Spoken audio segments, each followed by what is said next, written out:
En 1976 fue el golpe que solo con el tiempo, mucho tiempo, algunos comenzaron a llamar como lo que fue, cívico-militar. El orden de los factores es ese y altera el producto en rigor. Cívicos los mandantes, milicos los mandatarios. En 1977 se produce el pico del genocidio y Rodolfo Walsh escribe la carta que Gabriel García Márquez calificaría como la obra maestra del periodismo universal, que se conoció en forma generalizada recién muchos años después. En 1978 fue el Mundial de Fútbol que continuó obnubilando a una gran mayoría de los argentinos, y terminado ese campeonato estuvimos al borde de entrar a una guerra con Chile que hubiera sido la de dos fascismos en pugna.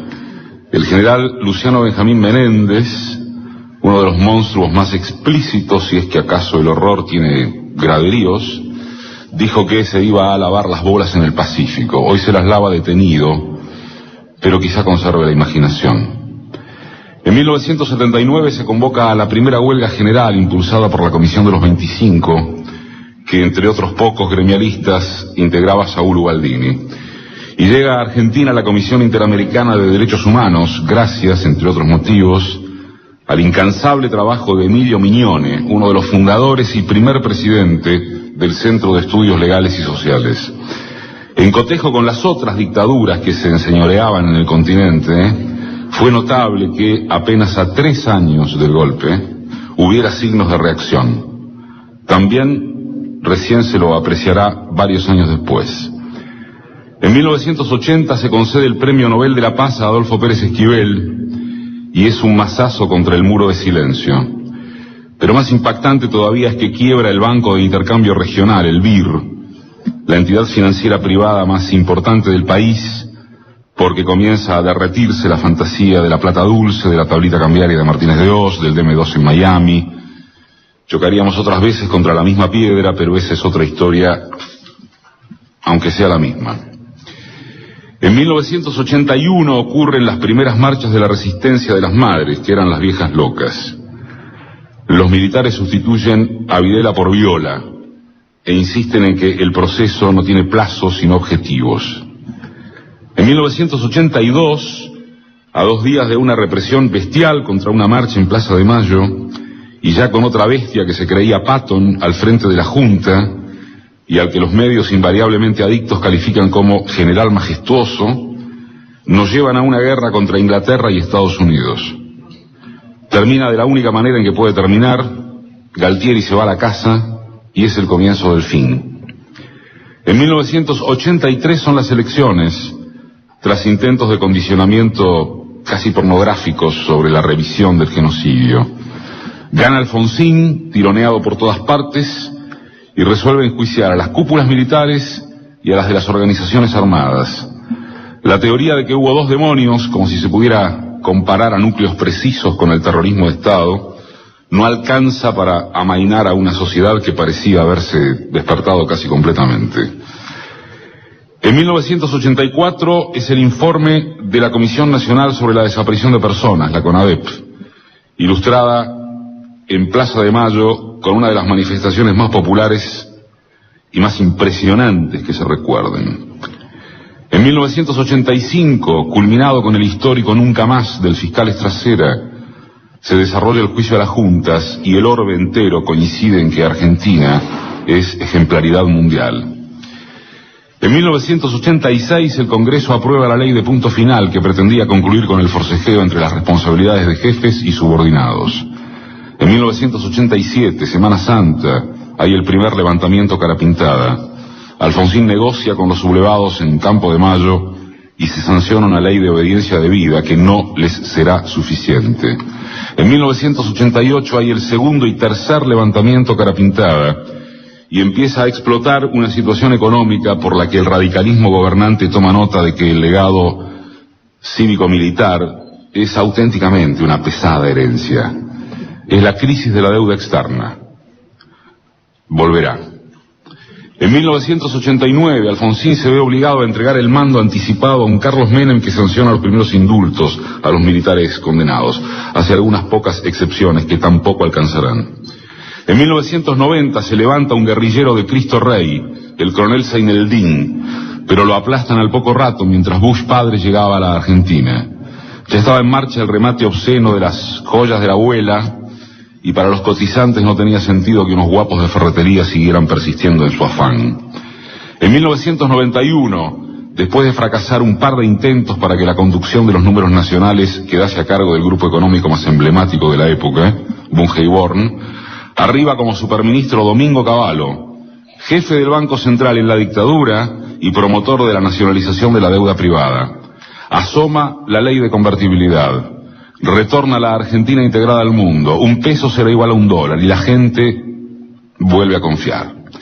En 1992, un atentado terrorista vuela a la embajada de Israel. El crimen quedará impune hasta hoy, pero no la seguridad de que el ataque respondió a un pase de factura por el realineamiento carnal con los Estados Unidos.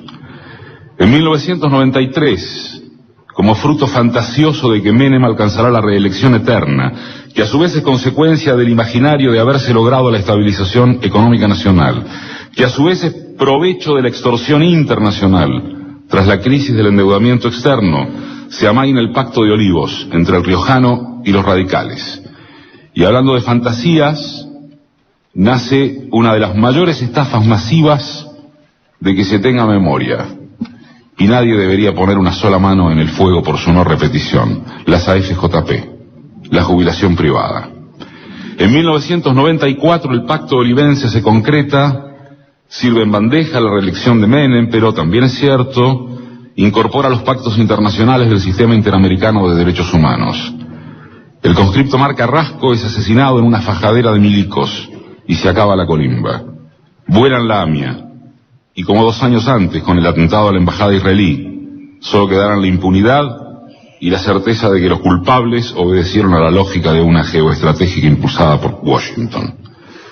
En 1995, el capitán de corbeta Adolfo Silingo da los primeros detalles de los vuelos de la muerte, prisioneros arrojados vivos o sin vida, acá al Río de la Plata, enfrente del cual estamos. Y hay la primera presentación judicial por el derecho a la verdad, que después será la base de los juicios por el mismo asunto, al margen de si se dictaminan condenas o no.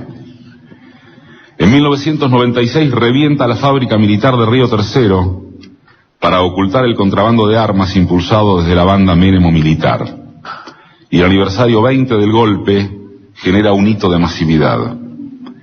En 1997 asesinan al reportero gráfico José Luis Cabezas, por mandato comprobado de un mafioso aliado al gobierno de entonces, que a su vez devenía de los negocios dictatoriales.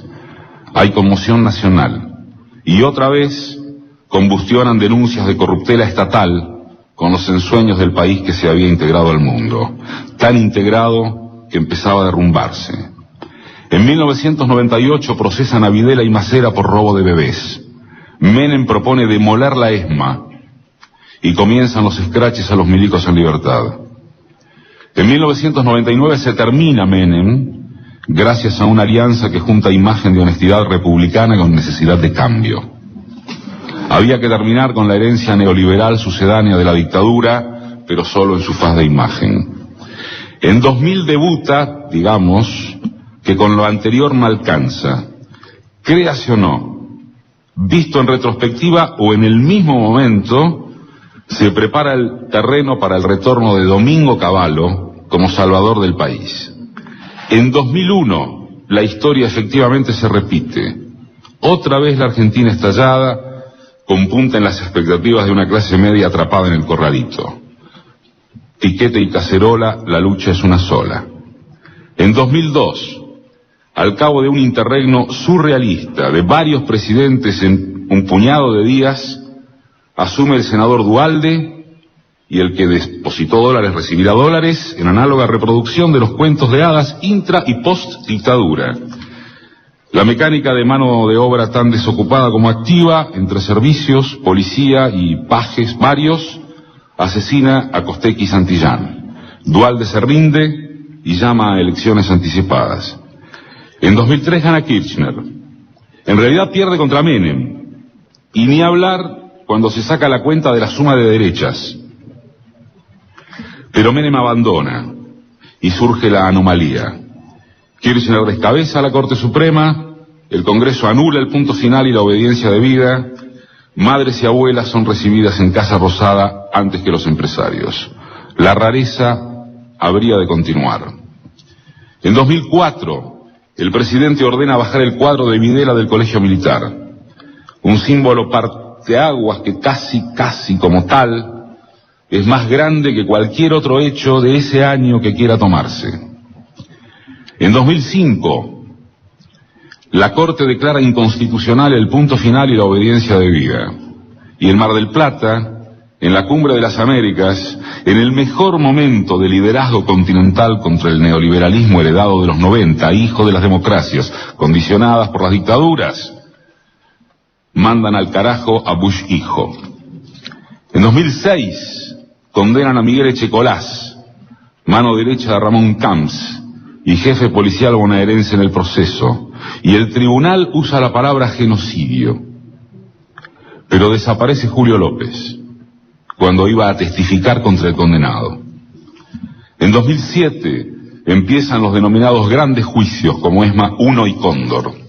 En 2008 se desata el conflicto contra las grandes patronales agropecuarias que fueron la clave del soporte cívico de los milicos. En 2009 se deroga la ley de medios de la dictadura, nada más y nada menos. Tuvieron que pasar casi 30 años gracias a intereses que huelga comentar y que acaban de volver por las suyas. En 2010 se muere Kirchner. El bicentenario es una fiesta enorme con carga prioritaria en los derechos humanos y el Parque Indoamericano advierte que la represión siempre está presta, por inercia de clase opresora y por más consolidado que pueda parecer un populismo progresista. En 2011, el Estado toma control de parte de Papel Prensa, arrancada de sus dueños en el festín de la dictadura. De nuevo, nada más y nada menos. En 2012, se dictamina que las torturas a soldados malvinenses son delito de lesa humanidad. En 2013, Videla se muere en la cárcel y se lo llama el año de los megajuicios. En 2014 va a indagatoria Vicente Massot, quien junto a Carlos Blaquier, uno de los dueños del ingenio Ledesma, es la quintesencia del carácter cívico-militar del golpe.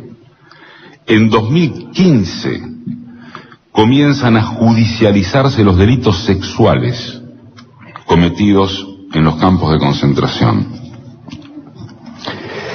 Voy a personalizar este redondeo con toda la gente que está aquí en el Parque de la Memoria y bueno, para los tantos más que escuchan. Yo terminé de escribir este recorrido,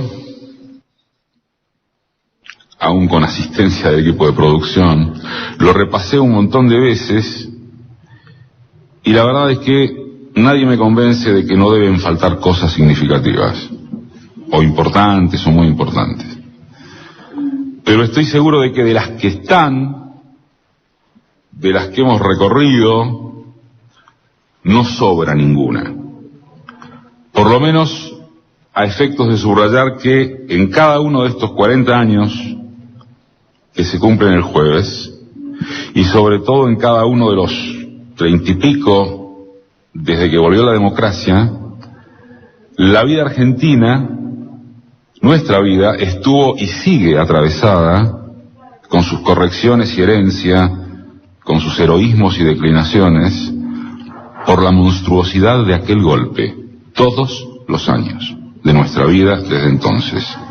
Sin ir más lejos, hoy advertimos la vuelta de tantos sucesores más presentables, eso sí.